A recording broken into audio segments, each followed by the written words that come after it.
जय हिंद सभी साथियों को रोजगार दो पे आप सभी का स्वागत है। आशा आप सभी अच्छे होंगे, अपनी तैयारी को बहुत अच्छे से कर रहे होंगे और तब तक कर रहे जब तक आपके हाथ में फाइनली आपका रिजल्ट ना आ जाए। चाहे पिछली कोई ऑन गोइंग वैकेंसी हो या अपकमिंग वैकेंसी, बस रेगुलरिटी और पेशेंस अवश्य बनाए रखिए, क्योंकि यही दो आपके लिए सफलता के लिए बहुत इंपॉर्टेंट है। क्योंकि देखिए, कोई काम शुरू तो होता है लेकिन वो रेगुलर रूप से आगे चलता रहे, वो इंपॉर्टेंट होता है।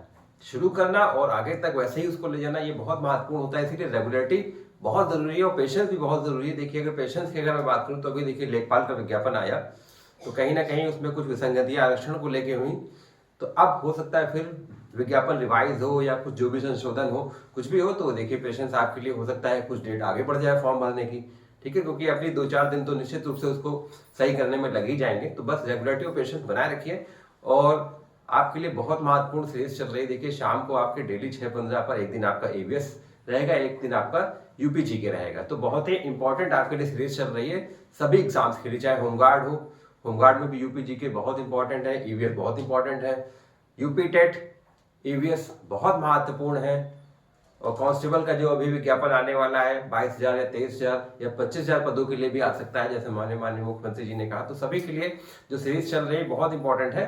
इसलिए सभी से निवेदन है, वीडियो में अंत तक बने रहा करिए, वीडियो को अंत तक जरूर देखा करिए और कमेंट जरूर किया करिए, पॉजिटिव नेगेटिव। और वीडियो अच्छा लगे तो शेयर भी जरूर कर दिया करिए, क्योंकि मैं आपको दे रहा हूं, आपके द्वारा शेयर करने से फिर और आगे चला जाएगा वो। ठीक है, तो बहुत महत्वपूर्ण हो जाता है आपके लिए, बहुत महत्वपूर्ण सीरीज चल रही है सभी के लिए। और सिलेक्शन होने तक देखिए 2026 सिलेक्शन वाला आपका वर्ष है, रोजगार वाला नौकरियों का वर्ष है उत्तर प्रदेश के लिए। बम्पर वैकेंसीज आएंगी इसी एक साल में, अपने एक वैकेंसी अपने ले लीजिए, क्योंकि अभी 27 में इलेक्शन है, 26 निश्चित रूप से बम्पर वैकेंसी आनी है। अभी यार इलेक्शन हो गया तो कहीं ना कहीं वैकेंसी पे हर राज्य में ऐसे ही होता ब्रेक लग जाता है। ठीक है, तो बहुत महत्वपूर्ण आपके लिए आज क्वेश्चंस हैं। आप क्वेश्चंस के आंसर कमेंट में जरूर देते रहिएगा, कि कुछ क्वेश्चन देखिए एक साथ बहुत ज्यादा क्वेश्चन करा दें तो आपको कोई एक ही सब्जेक्ट तो पढ़ना नहीं होता। ठीक है, तो आपको कोशिश की जाएगी कि एक दिन क्लास एक दिन क्वेश्चन, ऐसे कोशिश कर रहा हूं मैं आपके लिए। प्रैक्टिकल एक जारी है कि पहले एक दिन आपके लिए एक वीडियो, फिर उसके क्वेश्चंस, ऐसे कुछ करके आपके लिए जो भी आपके लिए बन पड़ेगा वो किया जाएगा। तो बहुत जरूरी है क्वेश्चंस के आंसर देना। अगर देखिए आपके लिए बहुत महत्वपूर्ण क्वेश्चन है, क्वेश्चन ज्यादा नहीं, क्वेश्चन 12 ही 13 है, लेकिन 12-13 में 4-4 ऑप्शन है। ठीक है, तो लगभग आपके लिए क्वेश्चन मजे के बन जाएंगे। तो आइए देखते हैं, बहुत important UP TET, C TET, home guard, constable सभी के लिए बहुत महत्वपूर्ण ये सीरीज चल रही है। पहले देखते हैं विश्व में पहला क्वेश्चन, आप आंसर जरूर दीजिएगा कमेंट सेक्शन में जाके। विश्व में जल संकट का प्रमुख कारण क्या है? तो आपके सामने 4 ऑप्शन है। पहला नगरीकरण, औद्योगिकरण, तापमान वृद्धि, अम्ल वर्षा। तो जल्द से जल्द इसका आंसर कमेंट सेक्शन में जरूर दीजिएगा कि नगरीकरण, विश्व में जल संकट का प्रमुख कारण क्या है? विश्व में जल संकट का प्रमुख कारण क्या? ऑप्शन आपके सामने 4 ऑप्शन है, नगरीकरण, औद्योगिकरण, तापमान वृद्धि और अम्ल वर्षा। तो विश्व में जो इसका सही आंसर है, जो विश्व में जल संकट का प्रमुख कारण है वो है नगरीकरण। देखिए, जब नगरीकरण बढ़ेगा तो जिसकी कोई चीज जब ज्यादा होगी तो उसकी डिमांड बढ़ेगी, नगरीकरण बढ़ेगा तो जल की डिमांड बढ़ेगी, जल का संकट बढ़ेगा। ठीक है, तो इसका जो करेक्ट आंसर होगा उसका करेक्ट आंसर होगा नगरीकरण। विश्व में जल संकट की प्रमुख कारण है नगरीकरण। फिर आते हैं हम लोग, भारत में पहला बायोगैस संयंत्र कहां स्थापित किया गया था? भारत में पहला बायोगैस संयंत्र कहां स्थापित किया गया था? ये देखिए सारे यूपी टेट में आए हुए एग्जाम्स में क्वेश्चन है, आपके कहीं ना कहीं पुलिस में भी एग्जाम्स में आए क्वेश्चन है, तो बहुत इंपॉर्टेंट है। और अगर आपको मास्टर बनना है, टीचर बनना है, टीचर की वैकेंसी भी धड़ल्ले से आने वाली है, तो आपके लिए टेट सी टेट बहुत इंपॉर्टेंट है। इसलिए ईवीएस की सीरीज में बहुत आवश्यक है, क्योंकि 30 क्वेश्चन आपके ईवीएस से पूछे जाते हैं। 30 में आप 25 से लेकर 28-29 तक भी ईवीएस में गिरा सकते हैं, तो वहां से आपका टेट सी टेट भी एकदम क्लियर हो जाएगा। सुपर टेट के लिए बहुत इंपॉर्टेंट सीरीज है ये। ठीक है, तो विश्व में जल संकट का प्रमुख कारण, इसका आंसर है नगरीकरण। जल्द से जल्द कमेंट सेक्शन में जरूर बताइएगा कि इसका आंसर करेक्ट आंसर क्या है। अगर मैं कहीं कुछ गलत भी हूं तो उसको आप करेक्ट कर सकते हैं। ठीक है, तो भारत में प्रथम बायोगैस संयंत्र कहां स्थापित हुआ है? तो जल्द से जल्द इसका ऑप्शन आपके सामने 4 ऑप्शन है, जल्द से जल्द इसके आंसर आप बताइए। पिलानी, जयपुर, आगरा, दिल्ली। तो ये आपके लिए बहुत महत्वपूर्ण सीरीज चल रही है। तो आपके भारत में प्रथम बायोगैस संयंत्र कहां स्थापित है? 4 ऑप्शन, पिलानी, जयपुर, आगरा, दिल्ली। तो इसका जो सही आंसर, इसका सही आंसर है वो है पिलानी। पिलानी किस राज्य में पड़ता है? तो राज्य लिख लीजिए, पिलानी राजस्थान में पड़ता है। फिर आते हैं हम लोग अगले प्रश्न की तरफ कि प्रकाश संश्लेषण की क्रिया किस रंग में सबसे ज्यादा अधिक होती है? प्रकाश संश्लेषण जो हमारी फोटोसिंथेसिस होता है, इससे रिलेटेड कुछ क्वेश्चन बनते हैं कि फोटोसिंथेसिस किसकी उपस्थिति में होता है। फोटोसिंथेसिस देखिए, जल, सूर्य के प्रकाश की उपस्थिति में होता है। और अगर हम बात करें तो फोटोसिंथेसिस क्रिया में हमें पेड़ कौन सी गैस देते हैं, तो फोटोसिंथेसिस की क्रिया में हमें जो पेड़ पौधे हैं वो ऑक्सीजन गैस देते हैं, और हम लोग पेड़ों को कौन सी गैस देते हैं, हम लोग पेड़ों को कार्बन डाइऑक्साइड गैस देते हैं। तो ये एक प्रक्रिया चला करती है जिससे फोटोसिंथेसिस में होती है। और फोटोसिंथेसिस में हरे पौधे किसका निर्माण करते हैं, यानी प्लांट किसका निर्माण करते हैं, फोटोसिंथेसिस में प्लांट अपने भोजन का निर्माण करते हैं, यानी भोजन बनाने की क्रिया। ये भी एक आपके लिए प्रश्न है कि भोजन, जो प्लांट के भोजन बनाने की क्रिया है उसको क्या कहते हैं, उसको कहते हैं हम लोग प्रकाश संश्लेषण। हम लोग कौन सी गैस देते हैं, कार्बन डाइऑक्साइड, और हम लोग पेड़ों से कौन सी गैस लेते हैं, वो है ऑक्सीजन। और पौधों के भोजन बनाने की प्रक्रिया को क्या कहते हैं, प्रकाश संश्लेषण कहते हैं। देखिए बहुत बढ़िया आपके लिए क्वेश्चन भी है, उसके अलग अलग टाइप के क्वेश्चन भी आपके लिए पूछे जा रहे हैं, बताए जा रहे हैं। तो प्रकाश संश्लेषण की क्रिया किस रंग में सबसे ज्यादा अधिक होती है, तो वो है आपके सामने 4 ऑप्शन है, हरा, पीला, लाल, भूरा। तो जल्द से जल्द कमेंट सेक्शन में बताइए कि प्रकाश संश्लेषण की क्रिया किस रंग में सबसे ज्यादा होती है। सभी शेयरशीलों से निवेदन है, लगे रहिए, ऑप्शन के आंसर देते रहिए, क्वेश्चन के आंसर देते रहिए। तो इसका जो करेक्ट आंसर है, इसका करेक्ट आंसर है वो लाल है। लाल रंग में प्रकाश संश्लेषण की क्रिया सबसे अधिक मात्रा में पाई जाती है। और अगर आपको कहीं लाल ऑप्शन में ना मिले तो नीला भी आप लगा सकते हैं। तो लाल और नीला, अगर लाल ऑप्शन में नहीं तो नीला भी आप लगा सकते हैं।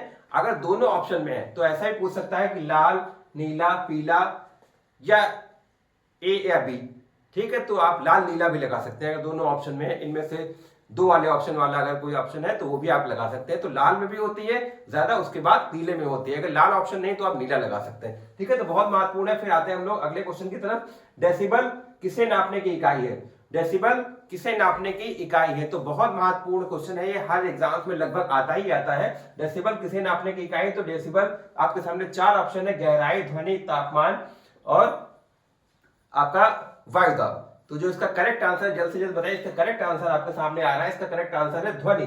ध्वनि को नापने की इकाई क्या है, डेसिबल। डेसिबल से क्या नापते हैं, ध्वनि।